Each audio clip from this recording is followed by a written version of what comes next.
Well, welcome to Thank whoever's you. watching this, but welcome to you, Yashua. I'm Leigh Raiford. I am an associate professor of African American Studies at UC Berkeley, and I am the director of the Mellon funded Black Studies Collaboratory.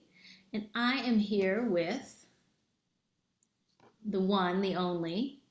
Please introduce yourself, sir. I'm Yashua Klos. It was odd for a second there. I was oddly waiting for a round of applause, and I realized that I won't be able to hear that. So We thank can you for add having it in me. post. I know we can Just imagine totally it. imagine it exactly. Um, I am thrilled though to be in conversation with you.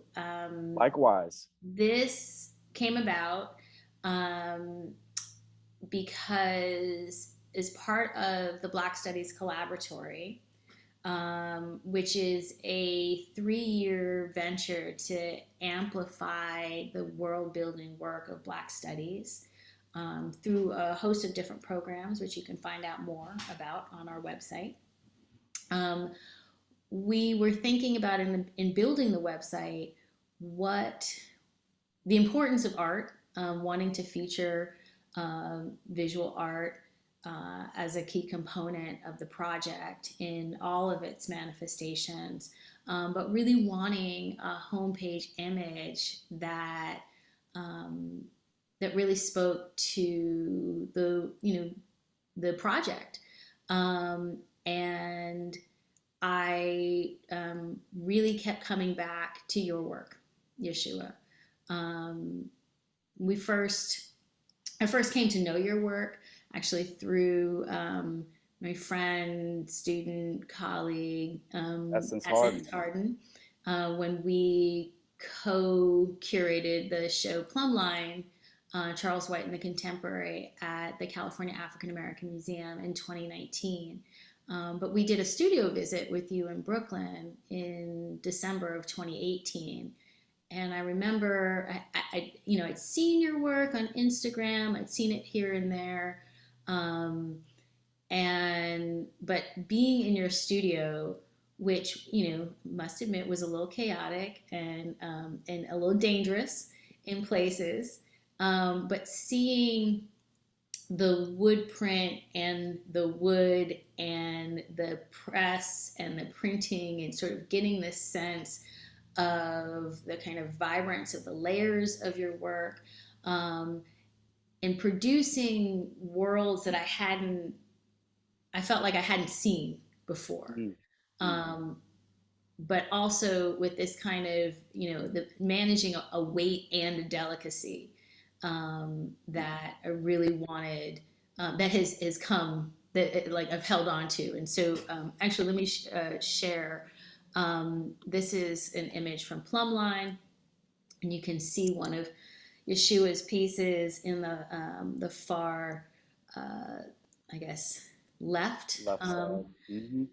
Um, but you created 2 new works for that show, which we were so honored to have. Um, the study of a rose. Yep. Make sure. Can you still see? What are you looking at right now? That's the yeah, that's the image of the blue rose, Mm-hmm. study of the blue rose, and part of your email, which just has the link. Okay, that's what I wanted to make sure. That's all. It's like, Yeah. whoops. Um, but I loved one of the things that you wrote about was being able to balance that kind of the sort of building materials with the organicness of the rose after Charles White, and getting at a sense of reimagining, particularly Black masculinity, Black identities. And then the other work that you did, you produced for the show. Um, Remind me the title of this work. This is your building has always been your place of worship. Your building has always been your A place of little bit of worship. a long title, but there's a reason. Love a long title. So these were the works that I feel like um, of yours that I had been sort of living with and thinking with for the last couple of years. And you had been producing some new work at your time during the pandemic, and we talked a little bit about, the way the pandemic, kind of forced a slowing down and a focusing of work. Um, and this was one of the pieces. Diagram of how she held it all together was one of the pieces that we talked about, and is now part of our homepage. And I just want to say, well, what I love about this work and why it feels appropriate. It feels exactly right for the Collaboratory. Um, is that we're trying to build this multi-generational, multi-sided, um, intellectual, activist, artistic community that is rooted in Black radical, Black feminist traditions, and um, the the work of the bricks as this human-made building material, um, in the delicately held in a hand, right, as itself an organic building material, but also this, site of labor, a site of openness, and generosity. Um, the nails, right, as a set of Black femme aesthetics, right? And this kind of just dreamy otherworld quality, or sort of everything that we're hoping for, um, and I think really speaks to us. So I've said a lot, and so let me say thank you first, and then Thank you. um, and then I would love for you to talk more about your just about your work, about your process, about also the layers of labor that are required, that you engage to produce this really magical piece of work. Yeah, amazing. Well, firstly, let me say, Leigh, thank you so much for all the attention that you just gave and introducing me and my work. I really appreciate that. And it's always, of course, warming and welcoming to know that the work is connecting with other thinkers who I admire and who are doing the work and are finding, I think, unique connections and intersections with their own interests, especially in Black studies. I mean, what an honor to have this work on the homepage of the Black Studies Collaboratory. It's yeah, I'm very, very grateful to be here and to kind of unpack some of this. So, I mean, where do I begin really? It's like, um, I kind of scribbled down some notes, even just from your introduction, Leigh. You mentioned um, that work that was in the California African American Museum show, the Plumline show. And I think it's probably best for me to start there Okay. because right? That piece was an earlier work where I was and still am very interested in interrogating notions of my own masculinity, um, and not just my own, but maybe my own as it is sort of a result of what I've absorbed from a collective sort of patriarchy. Um, and so, part of my work here I sort of met this flower form as a challenge originally. Hmm. I met it as a challenge for me because I had been engaged in forms that were very sharp edge geometric Mm-hmm. and really sort of quotes of architecture that was built by men. Mm. The rose form I found in its kind of in the voluminess and the softness, its sort of ability to be flexible in ways that I hadn't uh, thought about in other forms before.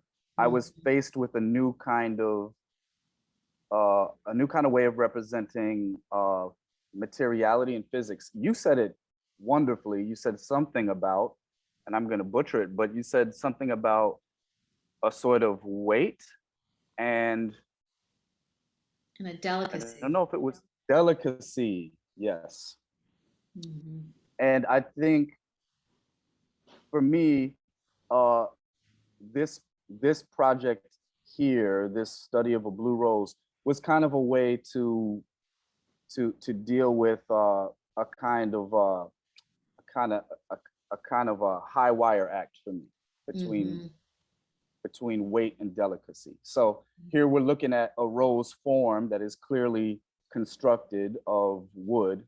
So again, I'm sort of still suggesting a kind of reliance upon the built environment around me and Hmm. these sort of hard-edged geometric forms, but maybe I'm repurposing them in a way that I haven't done before, I haven't seen before, right? In order to make Hmm. something that actually suggests a form that isn't man-made, that is a natural form like a rose. Um, and then inside of that, I mean, the title itself is kind of it's kind of a bit of an inside joke, I guess. It's my my art nerd history coming in, but study of a blue rose. We're certainly Hmm. looking at a blue rose, but then on that plank next to the rose, there's another image of a rose. So Right. which rose is the study and which one is a study of a study? Hmm. So I guess I'm sort of thinking about the sort of self-portrait inside of a portrait and the kind of how the gaze can continue to fold in on itself. Hmm. Um, yeah, so I guess the other thing to mention is that there is no natural growing blue rose. That Right. roses can be dyed whatever color you like, I guess. But Hmm. and I love this color blue. I fell in love with it um, again through some sort of art historical um, researching and discovering the African and ancient Egyptian origins Hmm. of royal blue. Hmm. And that is from a lapis lazuli stone, which the pharaohs were buried with. And so I've been interrogating or investigating rather sort of my relationship to this blue. And uh, I can talk a little bit more about that as the work progresses. But yeah, that's kind of where I'm at with this piece here. And I mean, on top of all of what I just said, what an honor to be in a show that is a tribute to Charles White, because I mean, you talk about draftsmanship and talk about Hmm. weight and delicacy. I mean, to Hmm. me, Charles White is the goat of showing the black figure in in using two dimensions to show the black figure as a statue, the black Hmm. figure as a monument. Hmm. So I think in some ways you'll see that in this work that it is trying its best to become three dimensional. Hmm. Absolutely. I mean, as a monument and also as a kind of a site of interiority, like that we don't necessarily have access to, right? And I think that's also that kind of the tension between the weight and the delicacy, between the interior and the exterior, between the kind of the monumentality and the intimacy, which I think is so, Mm. is for me is like at work in the rose, because it's it's monumental. I mean, you can't quite see the get a sense of the size, although you can you peer in, you can see me, my reflection, right, taking a photo. But these are large pieces, Mm. right? And but right, the way it folds in on itself, all of the kinds, there's a mystery to the rose. And maybe, I mean, I think the other thing that started to come up, and we had been thinking a lot, Essence and I, around when we were curating the show. Some of the themes that came up were Charles White's attention. There was something about gardens, right, and roses and the sort of flowers.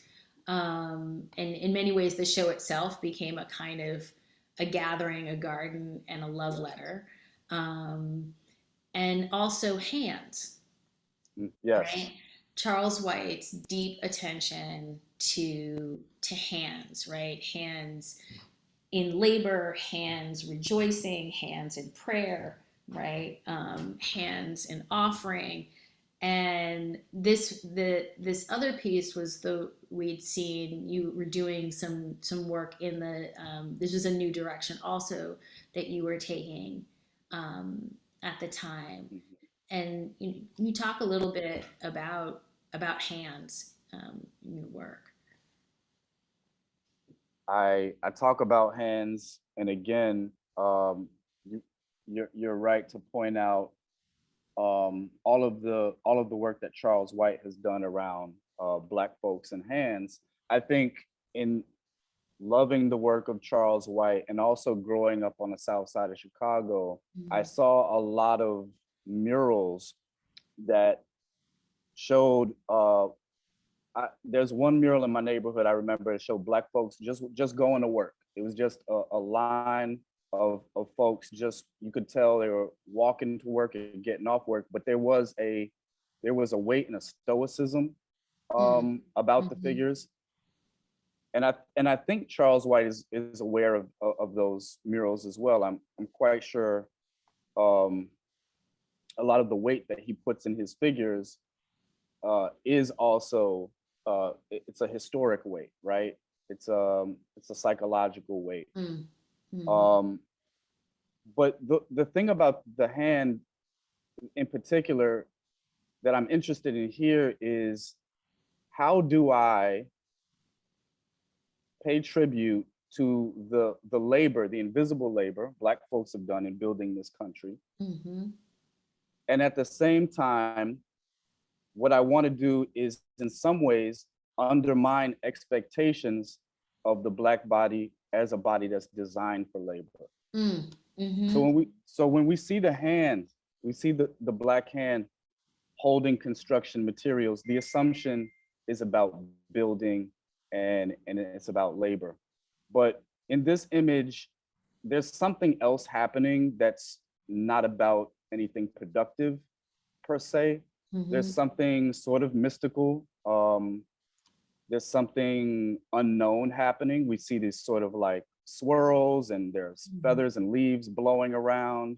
So there's motion, there's something Mm-hmm. occurring, but we're not certain what the result is. And I'm really kind of, I guess in a way, there's another sort of tongue-in-cheek here for me about the kind of magician hand that appears to show you a thing, but Mm-hmm. it kind of it's kind of misdirecting, right? So Mm-hmm. what the magician is really doing, we're not sure. We don't really have access to. Mm-hmm. Mm-hmm. I love. Um, and I would just add that there's a drawing in the bottom right Mm-hmm. of the image, and that is of a Buddhist temple. And then there's some text next to it, which here will be too hard to see, but it is the title of the piece, which is "Your building has always been your place of worship." So I'm sort of playing with the word building, uh, sort of indicating it as a noun because there's a drawing of a building next to it. Mm-hmm. But I'm also thinking about building as a verb. And I'm thinking again about myself as an artist Mm-hmm. and how my own building, my own making for me has sort of been my safe space and Yes. my way of finding peace in an unpeaceful world. Yeah. Um, whew. I mean, so many things that you've said. I love thinking about building, right? I mean, also for Black folks, edifices, this sort of investment in, physical space and location, Mm, right? But also the fact that mm, buildings and spaces those edifices aren't always guaranteed, right? They can be taken away. They're extracted. We are evicted. We are forcibly moved and removed from those places, right? But it is the kind of the locomotive of of the building, right? That mm. actually is that in so many ways, right? The foundation, the edifice of what we do, and of like right our culture and our history. And I've been thinking. It's just funny that you say. I've been thinking so much about in some ways what it means to build to build this program, Mm. to build this fellowship, to build a community. And and a lot of times people want you to build that. They want you to have an institute. They want you to have like a center, right? Yeah, And and it's like, well, but we have been doing the work. We've been doing this work. right. um, you know at least at UC Berkeley, right? Our department's almost 50 years old, right? So we've been doing the work, whether there is a structure, right, an institute or a center, right? Mm, Um, and so the sense of and I that sense of the action of the building as the verb and not just as the noun that gets fetishized, right? mm. And that we hold it in our hands, right? I mean, this is I think so much of what I appreciate, and right, the mysticism. And I was also thinking too about when you hold like rosary beads, or you hold a stone, and the kind of the tactility, the motion, the kind of the wish, the prayer that also is part of that, right? That becomes centering. um, and I I'm that kind of work that is to me that I guess all those iterations of what it means to hold something in one's hand, right? um, is are all at work for me here. I um, love that. And let me just say, I wrote down, "We hold it in our hands." That might be the title of a piece. I Um, mean, but that came from you. Thank you very much, Leigh.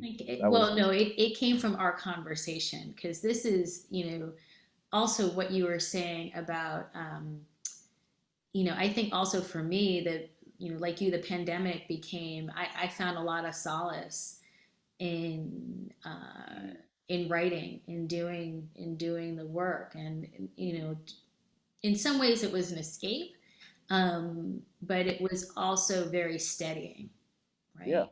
um, and what it means to right, to hold that. um, and I've been trying to hold faith that all the tools we need to survive, we Yes. already know, right? We Yes. have them. And so in some ways this this work that we're looking at reminds me, it's just like, right, we may not know exactly how to work them all the time, That's right. right?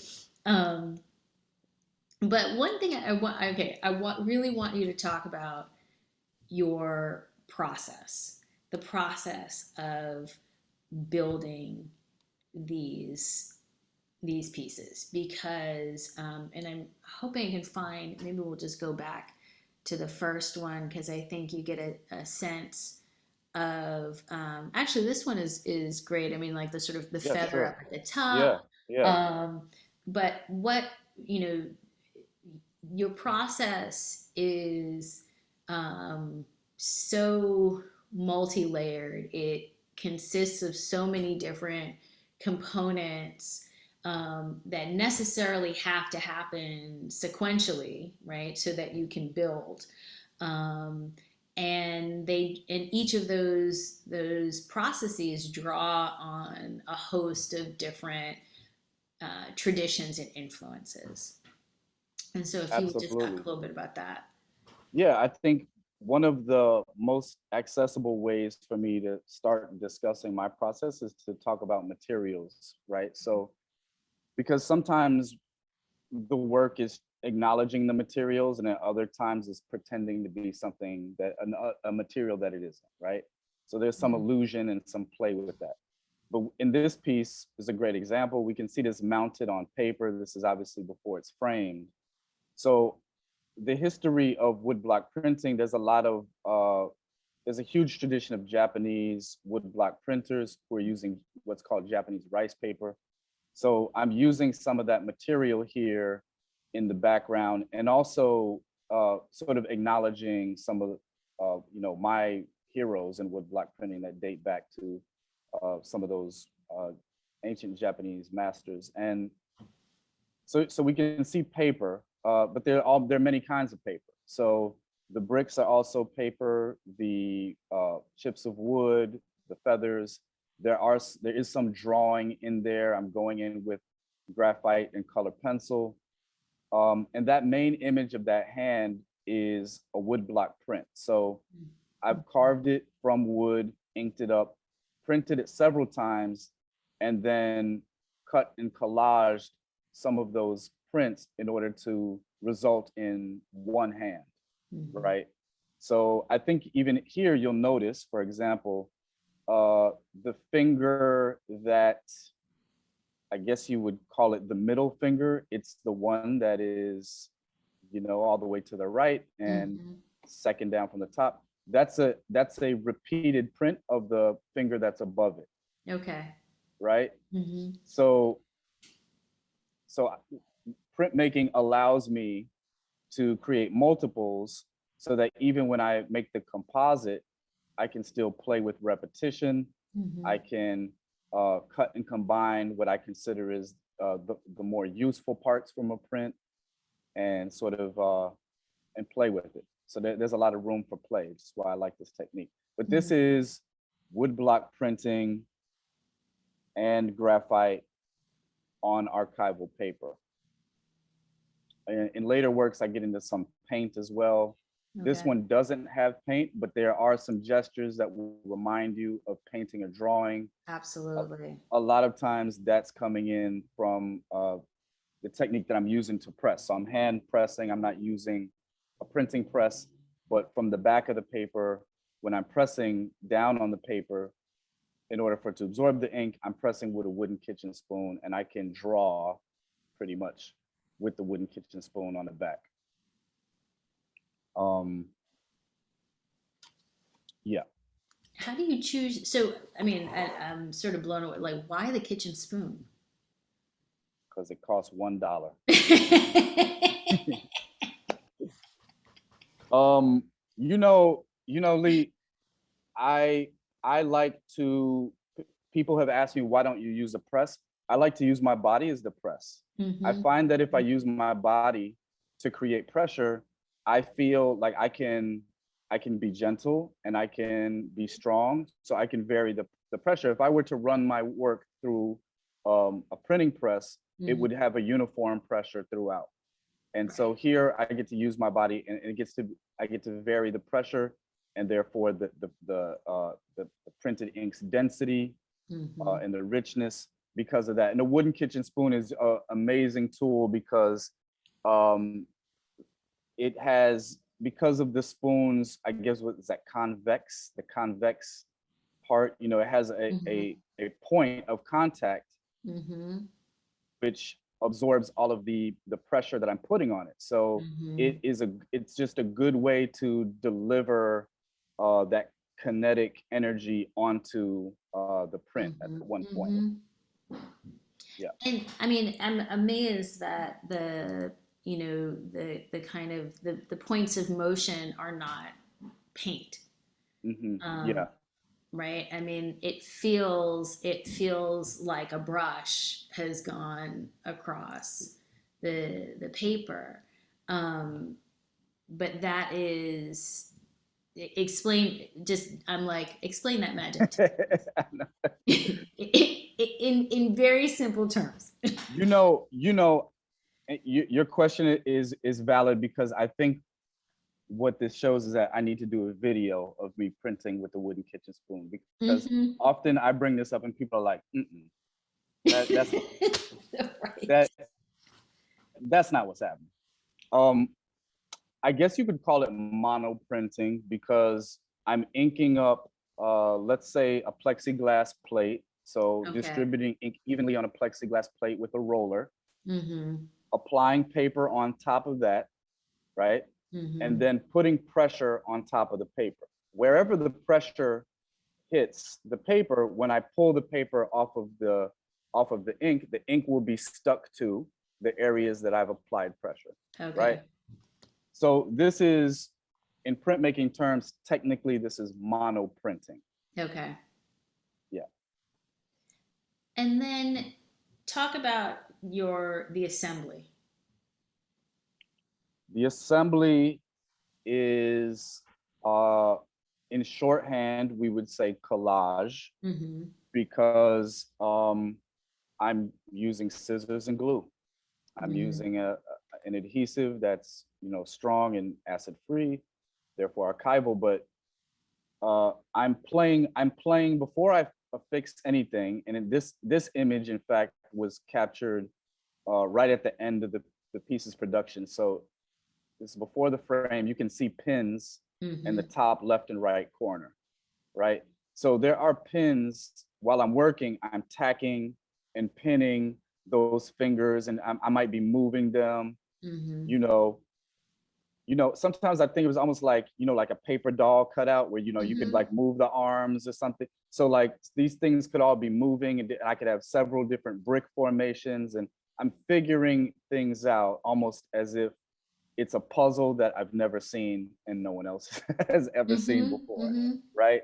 So I'm sort of making a puzzle and trying to solve the puzzle at the same time. Mm-hmm. Um, and then when things look like like they're landing where they live, then they get affixed down, and then I feel resolved in terms of its sort of illusionistic presence. Okay. At that point, the image to me seems to work as a depiction of a believable form in space, right? Mm-hmm. Um, After that, I'm adjusting color, I'm tweaking tonality, I'm thinking more like a painter, because I'm addressing these sort of more surface things, right? Like color, Mm-hmm. texture, tonality, composition, things like that. So those things come later. So I am sort of like a sculptor building from the inside out. Beautiful. I think I'm a frustrated sculptor, Leigh. Well, I mean, you sculpt. You have sculptures, right? I do now. Yep. Yep. Um, so I mean, it seems like that. So that is a conversation that you are. So I guess I don't understand the frustrated part, Hmm. but it sounds like you are working out these questions, these puzzles Well, across art. medium. I think maybe the frustration is really just my desire to make a puzzle that I have to figure out, right? It's like, Hmm. that's, for some reason, that's the quandary that I want to throw myself into, is like, let's make a puzzle that no one has ever seen and we're not sure what it look like. Hmm. Well, this is. I mean, I think what I love um, about this work too, right? Is Hmm. it feels like there are if the other work is the building work is the kind of the magician who's like got all the parts moving but we're not quite sure how they're working, right? This piece feels you know she feels the hand feels fully in control, right? You know, very, I mean, it's very delicate. It feels, um, the magic is also like, how is she holding that all together? Right? Yeah, Like, that's right. how is that all balanced? Right? But there is a certain kind of,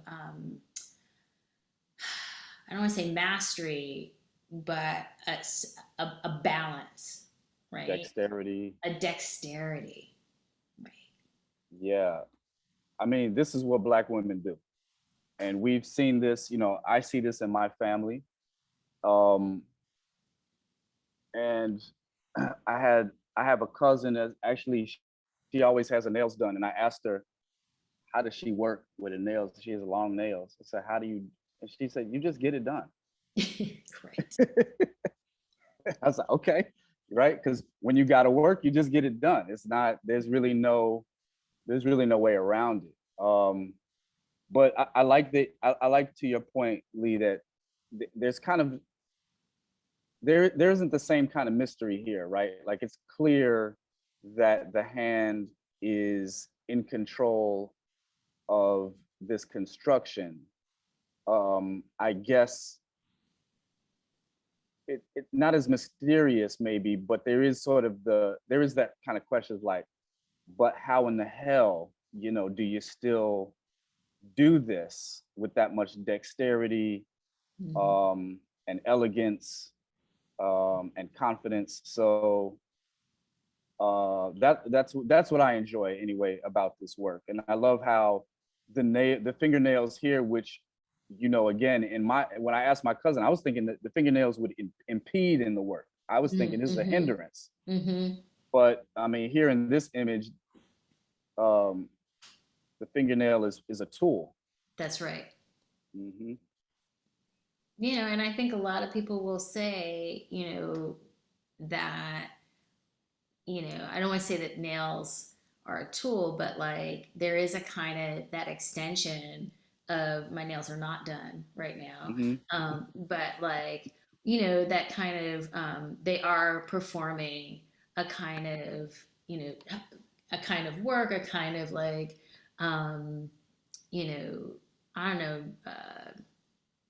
know, claws, right? Like that Hmm. are doing this extra kind of setting boundaries to a certain Yeah. extent. Oh yeah. Um, but Again, the gesture, right? Like, this is mhm, like the gesturing is so, it's such a part of Black culture in terms of like, those hands and like what the hands say, do, and communicate, and almost like you said, set boundaries. I love that. But I mean, boundary setting is, that's almost like, that's like another level of communication, right? Just to be able to use your hands to like, hey, this is a backup because this is this. That's that's mhm, another level. But there is a yeah, I would say there's like a higher level of communication, happening with the hand and with the form. They're mhm, completely in harmony. The building the building can happen in one hand. mhm. And I think I also love that I'm not sure if um, if this is part of something larger, if it's being taken apart, if it's a kind of practice. Um, but I wanted to show a little bit more close up so, we can see the kind of the working over of the archival paper. You can see the kind of assembly of the woodblock prints alongside like the other versions. I mean, is that like looks um, like hand drawing in certain places or no? No, that's so the bricks are, and again, I think the technical term here is monoprinting, because what Mm-hmm. I'm doing is I'm essentially painting paper with printmaking materials. So Okay. I'm using a roller and ink and just rolling ink out on paper just to Mm-hmm. make stripes of color and texture. And then I'm cutting that up and collaging that. So the bricks are formed from me rolling out paper and then cutting it. You know what I think is kind of funny about this image too is like, that brick, that's the first thing we draw when we're kids trying to draw a three-dimensional shape. right? Sure. We do that box, and then you draw the lines going back into space. You draw the square behind it, and you connect the lines with the second square to show that it's deep and that it's see-through. Totally. So there's something to me that's also very like just primary about the way I'm talking about sort of configuring space here. This is really, you know, 3D language 101. And of course, you know, as a kid, I was obsessed with Legos, and I think Mm. that's also probably playing a Mm-hmm. part here. And I see there is a little bit of that blue Ah, yeah, peeking, okay. It's a little, peeking out. yep, yep, Yeah. yep, yeah. And the blue behind you. Leigh, do you know that you're the first one to say that? Now, there may have been others who've seen this piece, and of course, this was in a show that I just did recently at UTA Artist Space in Mhm. LA, and I had the pleasure of, you know, walking people through the show and getting great feedback, but no one mentioned that tiny blue space back there. Um, Well, I have the advantage. oh yeah, I'm so close on my computer zoomed in, right yeah, now. yeah.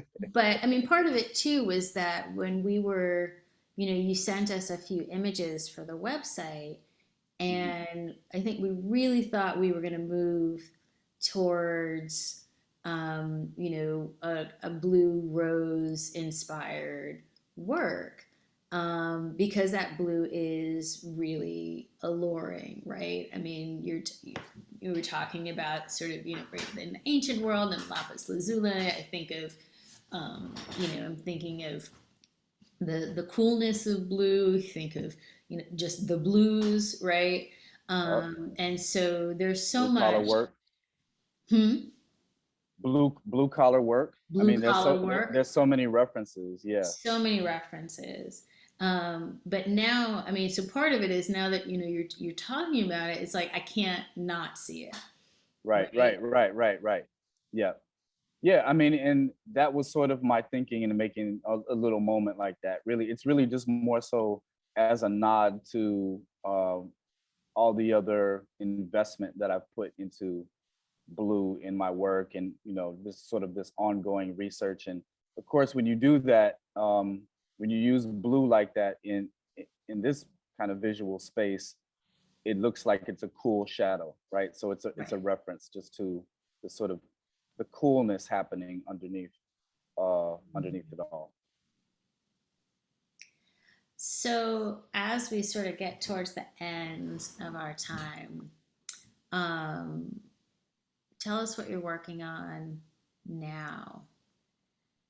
Yeah, sure. So I mean, that's easy because you can actually see behind me. Uh-huh. We got more hands doing things. Um, so I'm working on my first solo museum show, which is at the Congratulations. Wellen Museum. Thank you. Upstate New York in Clinton, New York. Wellen Museum is connected to Hamilton College. The show is in February next year, and it's called Our Labor. Hmm. The show is based on me reconnecting with my father's side of the family through a DNA test, and it's like a whole thing. I won't get into the whole long story of it, but Wow. it has been an amazing, life-changing event to reconnect with my father's side of the family, which is my Black side of my family, and to really be, you know, so generously embraced and welcomed back into the family. It's been amazing, life changing to say the least. So a lot of the work refers to labor that my family was involved with in the Ford Motor Auto plants in Detroit. Mm-hmm. They migrated from Memphis to Detroit for work. So that work stabilized my family and many Black families, of course. So the anchor piece for that show is based on Diego Rivera's Detroit Industry Mural, which is in the DIA in Detroit. And I'm removing his faceless white male workers, which he Mm-hmm. made in 1933, and I'm putting in portraits of my family members. So that's the main piece in the show. But the work behind me, these are, you know, iterations of the same idea. Um, so I'm sort of turning different knobs. So in the hand behind me, Mhm. the knobs I'm turning are a lot of what we talked about with the labor and um, sort of undermining expectations on the Black body as a body for labor. So there are some bricks that are sort of tumbling around, but the hand is more concerned with these flowers, and the flowers are on vines, but they might be veins. And Oh, wow. I'm thinking a lot about the factories in Detroit that have closed down because of the greed and instability of capitalism. Of course, that once was a center for American economy, it no longer is. But what happens is when those factories shut down, you have all of this plant life growing and overtaking. You have vines and weeds, right? And all these wildflowers. It's amazing. So a lot of these, a lot of these, this this this flower, the flowers, and a lot of the fauna that I'm working on are kind of about Black resilience in Detroit, but you know, worldwide, really. So it is personal, but it's political. Always. I mean, I mean, when I'm like, the personal is always political, and vice Yes. versa. Um, Yeah. but what a beautiful way to engage your personal family history, to honor, um, you know, your ancestors and your family members, to root yourself in that place, right? And in the Midwest, and within an art tradition, right? That Mm, is so powerful, right? I mean, I love that it calls all the ancestors, right, yes. as a Yes. project. That's right. Oh, I love that. Yeah, I'm trying to call them all in because I need help. It's a big museum. I'm like, how many altars can we have? Let's go. Yeah, you know, I like we reaching back. Okay. Yes. Um, any last thoughts or questions or things you want to share? Mm.